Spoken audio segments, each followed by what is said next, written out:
It starts out kind of hokey, but if you think into it, it works out pretty good. You are what you eat, you play what you say, and you achieve what you believe. Keep pretending until it's real. This podcast encourages and empowers you to create your own unique real story, develop your own unique real statement, and discover your own unique real self. The power is yours. Good morning, Brian Seim. Previously, episode 1853 of the 12-Minute Convos podcast. It's been just 2 years, 1 month, 6 days, 14 hours, and 45 minutes plus or minus a few. Brian, that was then, this is now. How are you doing today?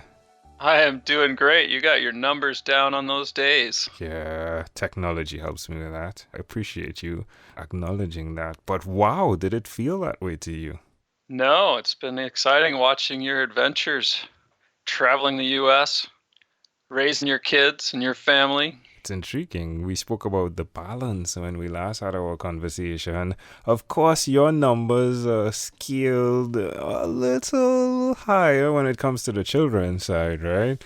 I have 3. You had 5 when we last spoke. Is it still 5? Yes, we are done. So how are things going? How have things evolved with you, my friend? Oh, they're going pretty well. We've moved to Minnesota from Denver this August to be closer to my wife's parents and just be able to support them in their last days. And we just love the Northwoods of Minnesota, Lake Superior, and the skiing's closer. It's not as glorious as Colorado, but Yeah, I would think so, right? I mean, come on, the Colorado mountains, come on here. But it's a fair trade, isn't it? it is. It's a 10-minute drive from the house now instead of 2 hours up to the mountains. All right. What part of Colorado were you from? We were in Aurora, so down by Okay. Denver in the city. All right. Well, it's really intriguing. I found that was one of the best rest stop we visited in Colorado. It was huge. I think previously, before, it was like a fort, a place where the military would meet, but the trees, it was just absolutely beautiful there. I remember meeting a guy there. Now that you've moved to Minnesota, how are the children? How have they been impacted by the move? The younger ones are doing great, and the older ones are kind of getting it that we're here and opening up themselves to be vulnerable and meet new people and build new relationships. They were a little hesitant with that at first. I would think so. And it seems as though in the US, it's not really a scenario where families are interconnected from an extended family type model. I didn't see much of that when I was there. In the Caribbean, it's something that we're moving away from. It's not as prevalent as it was before, but it's definitely not something that's prevalent in the US, right? Is that accurate from your perspective? Yeah, I see family as being more, I definitely see the connected families with a lot of the other cultures outside of the U.S. that are here, and they represent their background and their history and their connectivity. And I think it's a little bit sad that the American way is break apart and independence, and I'm going to be an adult now and leave my family. It's disappointing. That's one of the reasons we came back to Minnesota, was to rejoin and pull together that family connection. Yeah, that's great. Well, I applaud you for that. And of course, the easy road is the one most traveled. And though it is challenging in terms of the children adjusting, and of course, you both adjusting, I believe that value will come from this, because the conversation I had before with a young lady in Italy, her mother died, and she is still impacted by that tremendously. But the thing about it is, she's done her best, and I believe that gives her peace.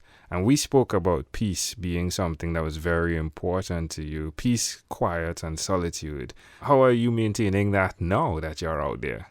It's good. It's really good. I love the lake on Lake Superior, the largest lake in the world.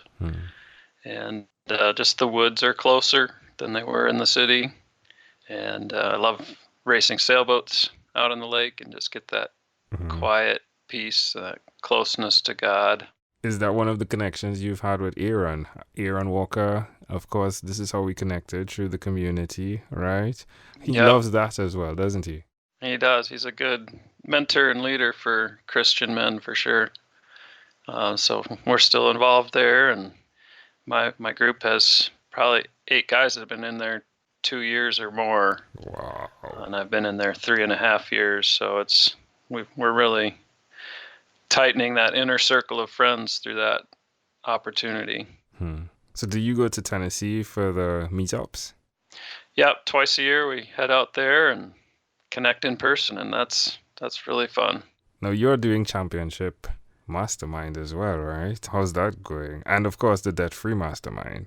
How's that going? Yeah, actually we've put all of that on hold. All of my coaching Okay. and masterminds and stuff is on hold, and because I was kind of splitting my time between that and my technology business, and neither of them was getting what they needed. So about 2 years ago, after we talked, I told my mastermind I'm doing the software company. Right now we're really pushing WordPress maintenance product to help people maintain their WordPress and not have to think about it. We're taking drudgery out of their WordPress backend, and we're launching another product next month, or probably this month, called Business Legal Lifecycle.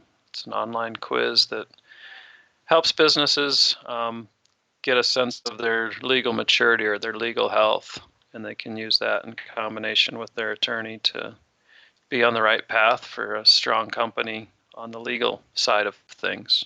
GDPR has really changed the grounds, right? The woods that we live in terms of the virtual space, hasn't it? Yeah, I think it's really a good thing about being, I guess, forced to be more transparent, forced to be more careful with people's information. It's a good change. It's not that big a change if you're already walking with Christ and walking in integrity and behaving the way you and I would treat each other in person. Yeah. It just brings that kind of behavior into the internet and kind of sets the stage that you need to be a real human here too. Yeah, the buck shouldn't stop right there, right? Well, it's the internet and we don't need to apply our principles that we live by in this space, right? It's very important. Now, you have moved because your wife's parents, of course, they're closer to death than you are, possibly. Yeah, who knows? Who knows, right? So how do you interact with that conversation? Is it something that's in the forefront of your mind or the back end when you're thinking, when you get up, when you approach your day? Because I know you reflect a lot on life. So how are you approaching that conversation? Yeah, I'm okay. I'm ready to go anytime.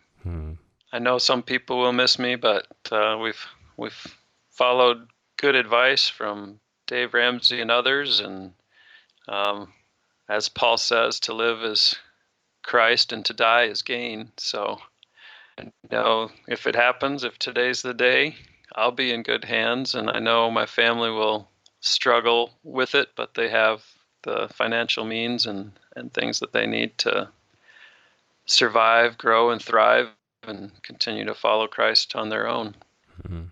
Brian, you're an amazing guy. Of course, your last name rhymes with time, but you found a way to make it Seim, right? Seim time. It's funny you mentioned that. That was my first company website, seimtime.com. Love it. And did you spell Seim S-E-I-M or S-I-M-E? I spelled it the right way, which probably made it hard for people to find it sometimes. Well, again, it's such of a grand opportunity, Brian, to reach out and have a conversation with you, more so to hear that you've not given up. You've not given up on what you believe you are called to do on this earth. And that is inspirational. That is motivational for those that are listening. I do thank you for your service to humanity, my friend. In closing, is there anything else you'd like to share with our amazing audience? Keep doing it. I think that's what I said last time. You said get her done. Get her done. I think one of my good quotes that I had when I was coaching ski racing, It starts out kind of hokey, but if you think into it, it works out pretty good. You are what you eat, you play what you say, and you achieve what you believe. Love it.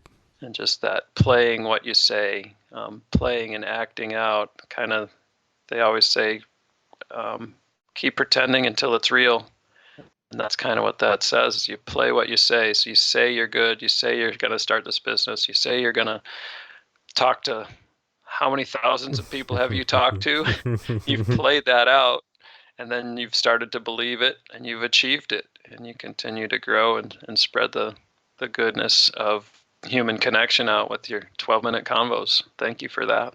I appreciate you. You're welcome. Thanks for saying that. Brian Seim, folks. Again, the best place to connect, well, the last time was Brian at lifechampion.coach. Where's the best place for people to check you out now?